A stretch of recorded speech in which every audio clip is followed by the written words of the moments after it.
Hello everybody, welcome to this unique video where I'm going to talk about the newly launched Sony Alpha 1 Mark II in comparison to the Sony Alpha 9 Mark III.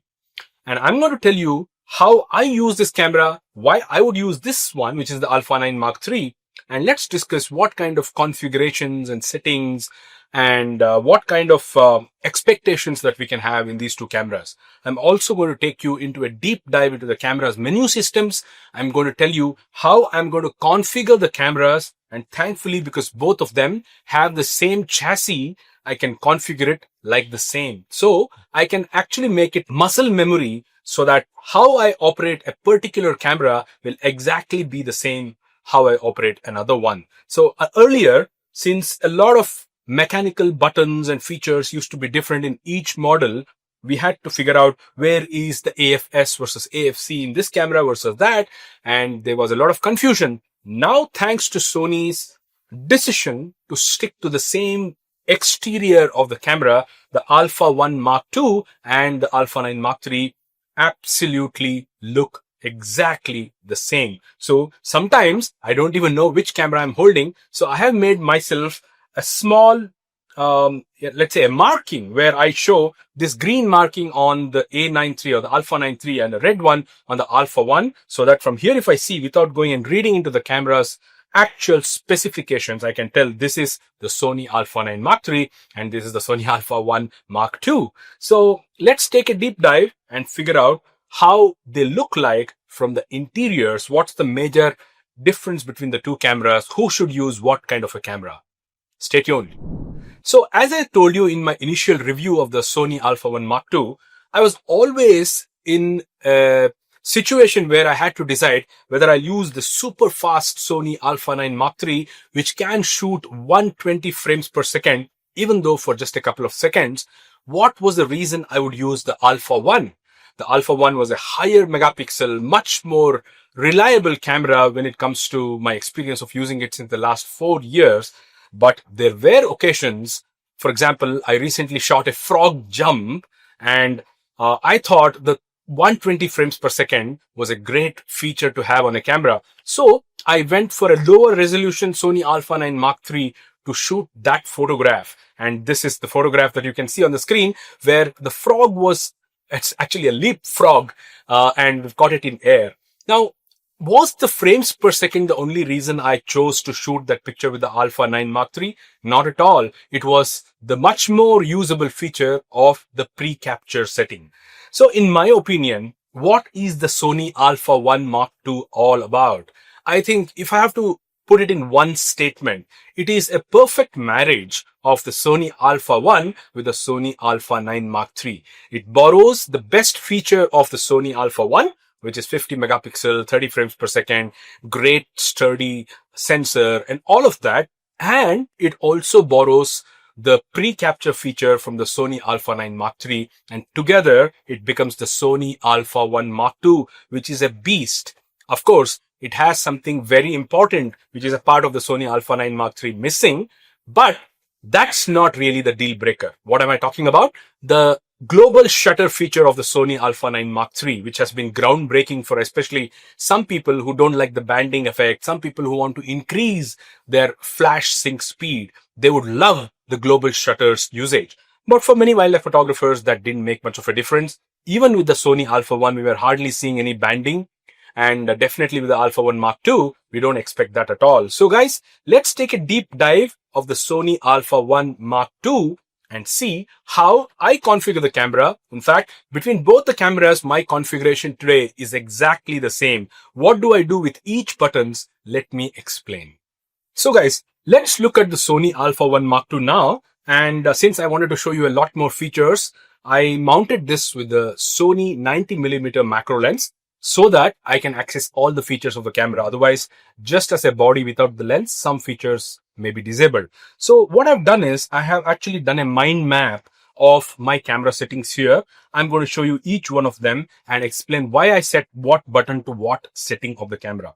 So now I predominantly use aperture priority mode, shutter priority mode, and also the manual mode. So when it comes to the camera, let's keep it on aperture priority mode for the time being. And let's start working on different buttons in the camera, and I'll explain what I do with each one of them.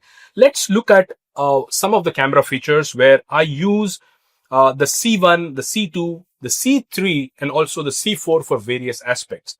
So I'll take you through the menu and show you the inside of the camera later on. But as of now, I want you to understand an important upgrade which came from the Sony Alpha 9 Mark III was this particular drive mode, which is a star.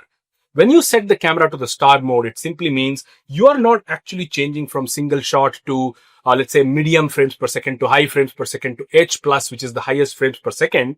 You're actually setting it to star so that now you can go into your function menu and you can make those changes inside the camera rather than physically moving stuff. Which means while you're shooting something, you can go into the viewfinder and make changes to your camera so that your camera's frames per second, which is the motor drive or the drive mode, can shift between the lower frames per second to a higher frames per second. Also, remember this C5 button has been borrowed from the Sony Alpha 9 Mark III, which means you can now do a speed boost. In other words, you're shooting slow frames per second, like let's say, and suddenly the cheetah takes off or the bird flies. You can simply press the C5 button if it's configured properly, and then your camera can move to the maximum frames per second allowed on the Sony Alpha 1 Mark II, which is 30. So let's look at each button and discuss what I do.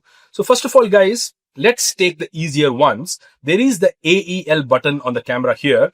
I use this button to set the auto exposure lock toggle. I'll explain what that is in another video, but right now I'm just showing you my configuration of the camera.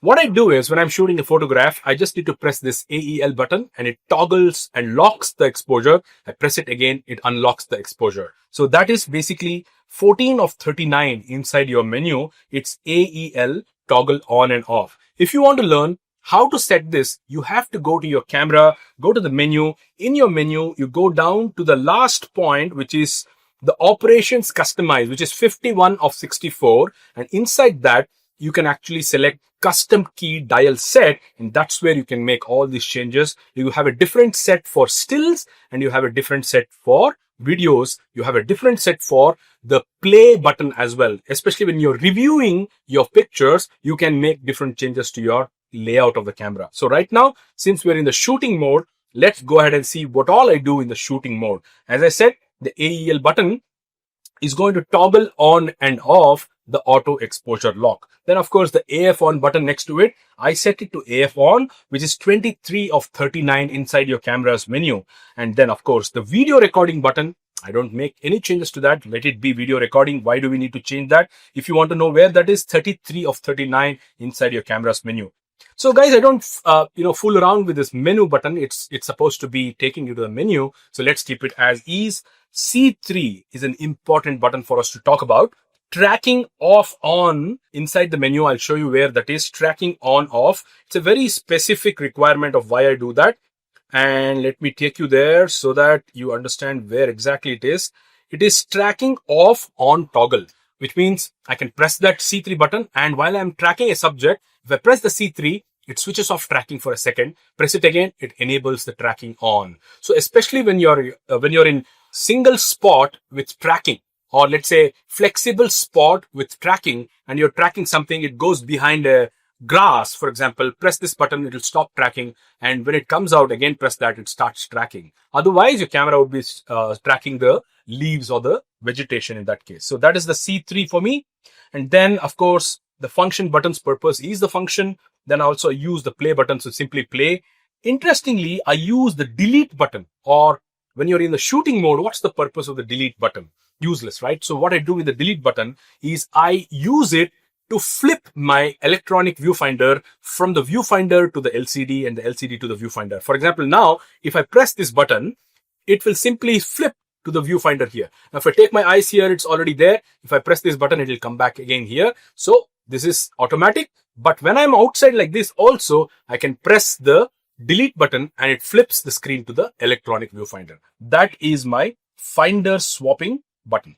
Now, in the back, you have this wheel and you have 4 buttons on either sides of this wheel. So what I have set for these 4 buttons is, of course, the right button is for the ISO. I select the ISO while I'm on shoot mode. The top one, of course, is built for the display. I don't mess around with that. Left one, I actually set it for the AF area mode, and the bottom button is for metering. Of course, this is very subjective and it depends on what kind of a photographer you are, what aspects of your camera you use for different shoots. But in my case, I'm always changing the metering depending on the light and the shoot I want to obtain. And I'm also changing the AF area mode. I'm on a single spot sometimes, I'm on a zone sometimes, I'm on flexible spot tracking sometimes, I'm on, let's say, center fix sometimes. So I like to change that by pressing the button on the left, and I toggle between different focus area modes. So that is pretty much how my behind the camera screen looks like. Now let's go to the top of the screen. In the top of the screen, I'd like to talk about the C1 button. The C1 button's purpose for me is simply to toggle between different IAF modes: animal, bird, human, airplane, insect. And now with the advent of the Sony Alpha 1 Mark II, you have the auto, which is one of the most interesting modes. So you can keep toggling by selecting C1 to do that. And where is that? I'll show you. When you go back to your camera, if you go to your custom settings, inside that, if you go to the top and you go to recognize target select, that is recognition of target select. So this is actually in your 26 of 39. 26 of 39. Let me make a note of that so that we don't forget. You can select that so that when you're photographing and suddenly a tiger emerged and now the tiger has gone into the bush, suddenly a kingfisher came, you can simply press the C1 and change from insect to bird to whatnot. And then, of course, go back to auto, especially if you're on the Alpha 1 Mark II, which is what we are discussing now. What do I do with the C2, guys? The C2 for me has always been a button which helps me move from a 35mm, which is a full frame, to a crop mode. You must understand you can always crop later in the computer, but having the flexibility to crop on the field is an advantage in many ways. For example, if I'm shooting a snow leopard, I know even an 800mm lens probably cannot give me a more magnification of the snow leopard. So I will enable the cropping even then, which is why I like the Alpha 1 Mark II now, because imagine cropping on a Sony Alpha 9 Mark III. A 24 megapixel camera goes down to even lesser megapixels when you do APS-C size sensor by doing the crop mode. But on a 50 megapixel Sony Alpha 1 and the Alpha 1 Mark II, if you do the cropping on the camera, it should be around 21 megapixels, which is not bad at all. So I use the C2 for cropping. I told you the C3 and C4 are for various other purposes. And of course, I keep the camera on AFC here because I'm mostly shooting subjects which are in motion. And then, of course, this is the still mode. I keep C1, C2 to the modes I mentioned. An interesting thing I do is this button has been given to change the exposure, compensation of the camera. I don't like this button. A lot of times dust is accumulated inside and it becomes very problematic. So I keep it locked and never touch that. I've never changed this button for a long time on my Sony Alpha 9 Mark III as well. Why? Because I can assign the same thing to this dial, whose job is to simply change the exposure. That is what I do to exposure compensation on this particular thing. This is actually locked and I rarely use this. I probably never use it. So that's pretty much what I wanted to show you. I have, as I said, I keep this in the star. This is important to keep it in the star so that I can digitally change it rather than mechanically change it. You need 2 hands to mechanically change it. You just need 1 hand to digitally change it if you kept that in star going to the function button. So now, guys, shall we go ahead and check what happens when you press the function button and you have a grid of 10 menu items that you can change inside the function button. And remember, that's different for stills as well as for video. Let's see what I am doing in my still settings when I press the function menu. All right, now that we understood my button layout of the camera, let's understand how can we access 10 more settings in the camera by not even going into the menu, but by just pressing the function button. So this is the function button, and inside the function button, you have a grid of 5 columns in 2 rows, and you have the flexibility to keep whatever you want in these 10 different buttons. So they're not mechanical buttons, but they're digital buttons. So you need to press the function button and then go inside the function button in order to access these 10 settings. I'll not keep this very long. It's straightforward. You can see this is basically my grid for stills. So these are the functions for the still buttons. So what I do is the first one, of course, is the creative look. Just in case I make a quick video, you may need to have a creative look. Inside the creative look, you can change between, neutral, you can change between vivid and all of that, which is what is called the creative look ST standard. So I keep the creative look as one of the menu items.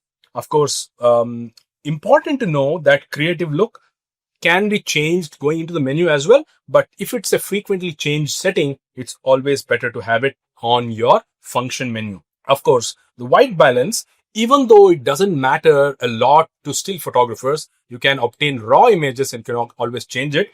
But still, it's better to have almost the nearer or the almost accurate white balance on the camera so that you don't really have to worry about the exposure aspect. So white balance, which is not a very frequently changed parameter in my camera, I keep it inside the function. I can go into the function and access white balance, which is one of the parameters that I'd like to change. Of course, drive mode is an important parameter for me in the function menu. Why? Because I'm not accessing the drive mode physically. Remember, I told you I keep it in the star button. So accessing the drive mode inside the camera is very important. So how do I change the drive mode? I can actually go into the function, and when I go into the function, I can change it between low, medium, high, or high plus, or single frame, or shoot, self timer, and whatnot. So that is an important button for me in the functions to select the drive mode. Sometimes I've often noticed that changing the shutter type, depending on what kind of photography you're doing, it's also a parameter I'd like to keep. Mostly it's kept in auto, but I can also toggle between mechanical and electronic shutter. That's why the shutter type is also a part of my camera. Now, talking about some more settings in my camera, let's go to the easier ones. If you are somebody who uses a lot of flash in your photography, like I do for macro, for animals in their habitat with fill flash and stuff like that, the flash mode is an important setting that I'd like to have on the function menu, because I can change from fill flash to rear sync to whatever. I mean, slow flash, I can make those changes quickly going into the function button. And one of the parameters where I'd like to see that is also the subject recognition AF. So what this does is very interesting, that this can actually change or gives priority to recognize subject and track it while you're doing the AF on. So which is one of the toggles that I have. You can keep it on or off in your camera, which is called subject recognition AF on off. And of course, there are a couple of views that I have. I'd like to make you understand what those views are. One is actually a live display setting. So what it simply means is, if I keep this view on, what it does is the electronic viewfinder simulates the exposure and shows me how the picture will look like if I have kept this view on. If I have kept the view off, it will simply not show the exposure setting affect the camera, which means you'll always keep seeing something the same way. Even if you make it underexposure or overexposure, the viewfinder will not show you how a digital viewfinder or an electronic viewfinder's advantage is. So I recommend keeping it on, especially if you're shooting in natural light. But for people who want to shoot macro, they may want to toggle this to view off, because in macro, you're using, model lights to find your subject. So you need this exposure setting to be off, so that when you find your subject, you click, flash fires, then you get the lighting. So for a macro photographer who uses artificial source of light, I recommend this setting to be off. So what other settings do I have? I have the same view on and off for flash. If you keep the flash view on and off, it means it will simulate the exposure because of the flash power. If it's a TTL flash, the camera has the capability to understand how much flash power is going to come. And based on that, it can simulate the exposure and show you in the LCD screen itself. So that's also something which can be kept on or off. What else do I do? Aspect ratio is something that I'd like to change every now and then, depending on what kind of shoot I'm doing. Aspect ratio 3:2 is my most default aspect ratio, which also is a decision I make when I'm shooting stills and video. If I'm shooting video, the aspect ratio has to be 16:9. So sometimes I'm shooting a still and also pressing the video button, which is where the 3:2 has to become 16:9. So if I know that I'm going to shoot more videos, I'd like to see 16:9 view, so that my composition is built for the lesser crop. And then I can actually get a full frame raw, which also will have the 3:2. You must understand, even if you change the setting to 16:9, since the sensor size is at 3:2, your raw files will have the entire frame. It's just that it'll crop it and show it to you, but you can always go to Lightroom and crop it back to the full size of 3:2. I also have another setting here, which is the shutter silent. Imagine you're sitting in a hide and you don't want the shutter sound, even the electronic shutter sound, to disturb the Kingfisher. So you may want to set this to silent. Even you will not hear the shutter click. Now, image quality settings is one of the things that I'd like to keep on my camera, because sometimes I may want to change from RAW to JPEG. I have never done that. But in case you want to do that, for most people, this is a quick access. Otherwise, it's deep inside the menu somewhere. I don't want to waste time finding it. Since there's not many more things that I need, I keep the image quality. And finally, the recording media setting, which is one of the things that I'd like to be kept as the last parameter of this particular grid. Once you go inside that, you can select which slot should hold the still, which slot should hold the video. You can also select auto switch card between the two and use this particular setting. So this is the way my functions button or the functions menu is designed. Now let's see what happens when I change the camera to the video mode. Shall we?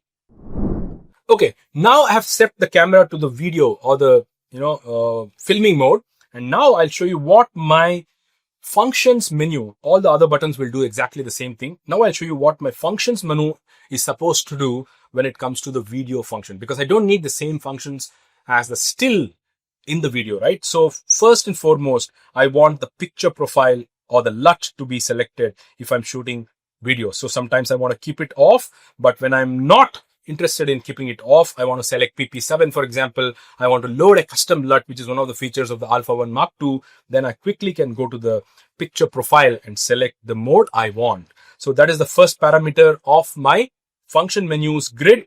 On the first row, first item. Then of course I have the mic's audio recording level, which is important for me to select how much should be the mic's audio. Should it have a bigger gain, grab every noise, or should it be very subtle and only get closer ones? If I'm using the built-in camera's audio recording feature of the mic, if I have an external mic like I am doing right now, I don't need to worry about this feature. Still, I need this feature to sync my video with my external recorder. So then what do? I actually go into the white balance feature here. Very important to control the white balance in video, because it's tougher to correct colors in a video than in a still. So it's important. Most important, recording frames per second. Since the Alpha 1 can now shoot 4K 120 frames like the Alpha 9 Mark III, I would love to shoot at 120 frames per second, especially if I'm hand holding and shooting a video. 120 frames per second will give me subtle movements, no shaky shots. And also slow motion is dramatic when something of high action impact is happening. So that is one important thing. How many of you know what is a focus map? I use the focus map also here. The focus map's job is to show you, when you do manual focusing in video, how the map is based on different colors. You can enable that and check in your camera focus map. I also have the recording setting feature in the camera, which of course shows that I'm shooting 10-bit, 200 megabytes, 420 or whatever else I want, 420 with 280 megabytes recording setting. So that setting also is a quick access for me from the functions menu in my camera. Then of course, what else do I have? I have the zebra display. I can keep it on or off. I can toggle on or off. I have the recording setting for slow motion, S and Q as well. So that is an important setting there for me as well. I also have the same setting of subject recognition in autofocus, which gives priority to the subject that it's recognized and focuses it. Just in case a tiger is being recognized, it's walking through grass, it makes sure it continues focusing on the tiger rather than switching back to the grass. Aspect ratio is also a part of my functions menu in the video. And finally, I would like to select the recording media, which also can help me choose between slot 1, slot 2 and whatnot. So this is pretty much how I have configured my functions button on the camera. And now I'm all set to take you on a deep dive inside the camera and show you how the menus look like, what my configurations are. Shall we do that? And for this, I'm going to get rid of everything on my table. I'm going to mount the camera on a ball head and I'm going to find a subject and show you how it looks like. All right. Now I've changed the whole setup. I do not have the Alpha 9 Mark III anymore because we don't need that. We have the Alpha 1 mounted here on the macro lens. I also have a very rare kingfisher that never leaves my office. So now let's go ahead, dive deep into this camera and see how this camera is going to fare when it comes to different settings and how you can utilize the best way to extract the benefits of this camera. So I'm actually recording my LCD screen to this device, which is why I cannot see the camera and make changes. Sony, for some reason, doesn't want to let HDMI info out to another device like this is an Atmos Ninja. It doesn't want to show the view here if I have done all these settings on the camera. You can see on the screen right now, I am showing you a kingfisher, and right now you can see how the camera has selected the IAF. Even if I move my camera's autofocus point to a different area, it will show you a box, and it will, as long as the autofocus area, which is in my case right now, flexible spot with tracking. If I come very close to the kingfisher, it will start identifying it and show that now this is the subject. So let's go ahead and see how this can help me understand this camera better. So let me show you the menu first. This camera has a very interesting menu, which is something which has been consistent since the Alpha 7 Mark IV. Before that, the latest camera was the Alpha 7R4, which uses an older style of menu. But since the Alpha 7 Mark IV came in 2022, maybe, and I was proud to represent that and launch it in one of the videos. After that, I think the menu has been always like this, which is very modern, which is very user-friendly. And let's look at all the important features of the camera's menu. I'll take you through everything on my camera, pressing the menu again. I hope you've already understood my layout of the camera, but let's go through the menu and see each one of them. The first one is called My Menu. It is your menu. So in My Menu, I can bring items that I frequently use. I hate to go and format a card by finding it somewhere deep inside. I don't want to remember it. I keep it in My Menu's first setting is formatting my card. Every time I'm shooting something, I'd like to go back and format something before the new shoot. So format is something. So how do you add items to this? You can simply go to My Menu. You can go ahead and say add item. And then you can say, let's say for example, you want to add image quality, let's say RAW versus JPEG setting. You can select that and you can go to your My Menu and get that added. So your My Menu now will show, if you go to menu and you go to My Menu, it will show your image quality settings that you added.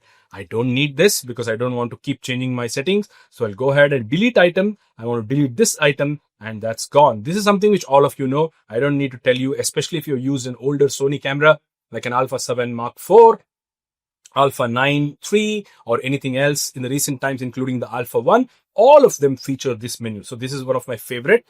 And since the Alpha 9 III, there's a very interesting thing which has come. I'll show you that as well. Let's say you're deep inside some particular menu item. Now, if you press the delete button, it will give you two items. One is you can add to My Menu. This is a shortcut that many people don't use. You can press the delete button on any parameter or any setting into the camera and bring it to your My Menu. Or you can simply say, hey, I don't understand what this means. Can you give me a guide? So you can simply select that and press the, in-camera guide, and it will tell you what that is supposed to be. In this case, metering selects the method for measuring brightness. That's what Sony's definition of metering is. So the point is you can actually add items to your My Menu from here by going into that, pressing delete and adding it to My Menu or learning about that. That was one of the things that you can do from anywhere in your camera's menu. Now, what else is happening here? Apart from the My Menu, there's this robust main menu, as they call it. You can enter the main menu. Practically everything your camera settings are defined is visible here for you. You can go to your main and select whatever you want, from your ratio to your flash sync speed, to the white balance, to your exposure compensation, to your frames per second, to it shows how much battery is left, to what focus area mode you're on, what metering you're on, and everything that you need from this menu itself. So that is an important menu for that. Then after that, let's go down to the shooting menu, as Sony calls it. In that, of course, you have your camera quality. I don't want to take you through everything. I'll just take you through some things which are new. And I want to show you when we configure the camera, where do we configure that? One of the things you need to know is in your recording media settings, as I said, you can select stills for slot 1. You can select slot 2 for video. And you can also say switch card and that is something which you can do. I want to go back and say I want everything in slot 1, please, because I don't want to forget downloading something for my second card. And of course, that's something which is the same for every camera. To be honest, most of what you see here has been in different cameras like the Alpha 7 Mark IV or the old Alpha 9 Mark III as well. What's new in this camera, guys? In this camera, like the Alpha 9 Mark III, of course, you can do a lot of settings to your camera, especially if you go to your operations custom, your custom setting dial. Remember, I showed you my mind map of my whole layout. You can go here and select what button should do what in your camera. And I also think this is an important custom key dial set. It is for the dial wheel. It's important for you to set your dials. I know a lot of people, they suddenly change the modes and they don't know how to change the aperture. They're struggling. Spend a few minutes configuring your camera so that you can do all of these very well. In my case, I use the frontal dial for the aperture or shutter speed, depending on the mode, including the manual mode. Then, of course, I use the second dial, which they call it number 2, for exposure compensation. I also do the same thing. But I told you, number 3 is practically of no use to me. I keep it locked forever. I've never used it in a year now. And number 4, of course, is the shutter speed. I like to change the shutter speed in the rear thumb, which is on the back of the camera in every menu. If I'm on shutter priority, I don't need to change the aperture in the front. I just need to change the shutter speed in the back. If I'm on aperture priority, I don't need to use the back dial because the shutter speed is set by the camera. I hope you understand what that means. If you don't, you should definitely learn photography from me, guys. So that's pretty much what I wanted to show you in my camera's configuration. Please spend a lot of time in the custom dial for stills as well as for video, as well as for the function menu. And important to note that in the function menu, you can select whatever you want, either for stills and video or for review as well. See, this is the one which is for the function menu for the review. While you're reviewing, can you do a voice memo? Let's say you photograph a rare bird. This is a kingfisher. I can see the kingfisher here. Oh, and I can take a picture. Let me take a picture. Okay, now that I've shot a picture, pressing the playback and then going in function, and in that you have different things that you can do to your camera's review or the playback. Now I'm reviewing this photograph. I can go ahead and record a voice memo and say, this is a kingfisher or this is a pelican or whatever I want. I can go and send it to my phone. These are star ratings and all these things which you can do to your photograph, especially after you've shot it and you're in the playback menu. Now let's go out of the playback menu. Now this is the live view of the camera. So that is what you do, guys, when you go to a function menu for playback. If you go to the function menu for shooting stills and videos.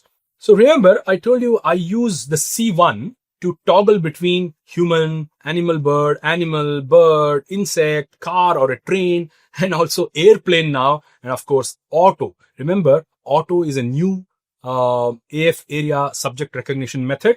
So it can automatically detect what you're shooting. See where my autofocus point is. Because the subject has been recognized by the camera, putting that square around the subject. Even if I press AF on button where my autofocus area, the flexible point is on the feet of the kingfisher, see what happens to its eyes. The camera is picking up the bird's eye and focusing. But if I take my autofocus area to somewhere here, it is not going to focus the eye because now it thinks I need to find my subject somewhere there. So I'll bring it back to my kingfisher. Anywhere on the kingfisher, I focus, it is going to pick up the eye because the subject has recognized or has been recognized by the camera, which is what is subject autofocus recognition on. So which is that? This one. I can switch this off and you'll now notice that square box is not visible anymore. I can still press the AF on, but since it's not recognizing the subject, it is not going to do the IAF. So it's always better to keep this on. That is why I bring that in my functions menu, guys. Now see that box around the subject. It has recognized the subject. Even if I'm moving this, it's recognized the subject. And now as long as my autofocus area, this particular point, touches any part of that subject. Now I'll just take it one notch up.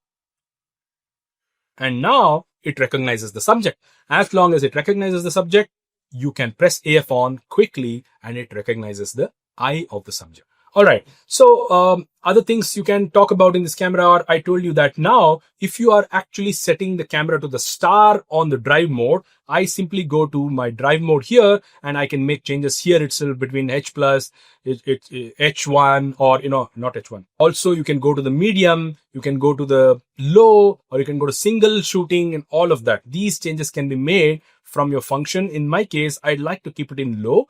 So what I do is, let's say I'm shooting a Kingfisher, I keep it in low and you can listen to the shots. This is low for me. Suddenly I think there is action. I just need to press the C5 button and see what happens in the camera. It toggles from a low to, it's saying mechanical shutter. First, let me go ahead and change the shutter, guys. I need to be on auto. Now it says it can shift from continuous shoot speed boost on, which means now, let's switch that off now. Listen to the shutter now. This is mechanical versus electronic. There's a difference. This is the electronic shutter. Now I want speed boost. Press the C5. Can you notice the difference? Speed boost off. Subject has stopped. I don't need so many frames per second. I only want a lower frames per second. That is the feature which came in the Alpha 9 Mark III, and we have grabbed that beautiful feature and put it in the Alpha 1 as well. So that's pretty much what I do in the camera settings to make changes. One of the most important change has been, of course, the pre-capture. Let's go ahead and see what that pre-capture is, which was there in the Alpha 9 Mark III, now brought to the Alpha 1 Mark II as well, which is not there in the Alpha 1, the original Alpha 1. So in my camera, I have configured this back button to select the pre-capture off or on. When you keep the pre-capture on, if you keep pressing the AF on button, you see here, there is a green button which shows that I am buffering frames right now. And let's say this bird takes off and you click a few pictures for a few seconds before that. And you can actually go ahead and select that how much time the pre-capture should be inside your camera's pre-capture settings. You can go ahead and select it should be 30 frames per second. You can select how much time you want the pre-capture to happen. It should be 1 second or 0.5 seconds or 0.6 seconds or whatnot. I would love to get the maximum possible 1 second of a history recorded in my camera. So I've selected 1 second, and that is pretty much. You can also select pre-capture start trigger. When should this trigger? Should this trigger on the shutter half press? Should it trigger on the AF assign button press? Or should it trigger on both? I have selected both. Sometimes I might simply use this. Sometimes I might use the AF on button. So select both and pre-capture is done, which is one of the most important reasons why I love the Alpha 1 Mark II now. It comes in the same original quality of 50 megapixels, comes with the greater AI used autofocus methodologies, and of course the pre-capture feature, which makes it an exciting camera to have. Video guys, please watch the previous video I made about all the features and settings of the camera so that you understand what new can you expect on the Sony Alpha 1 Mark II. I hope this deep dive into the menu was quite useful. If you have any questions, let me know. Hit me up in the comments and I'll personally respond. If you think my setup has been a good one, you can let me know. I'll probably also add the file in the description so that you can download my settings and apply it to your camera. You just put it in a memory card. Okay, it's actually inside this. You go to the setup. In the setup, you go to reset, save settings. In that, you go ahead and load settings. When you load a setting from a memory card which has my settings, you can bring all the settings I have made on my camera onto yours. And I promise to add this in the description of this video we will upload. So that is pretty much, guys. I hope you enjoyed this video. I hope there was a lot of stuff. If you have any questions, if you want to know how I shoot using this camera, if you want to see some results, you're most welcome to talk to me. You know how to get in touch with me. I hope you guys, whoever buys this beast of a camera, enjoys your photography, and hope light be with you always. Take care.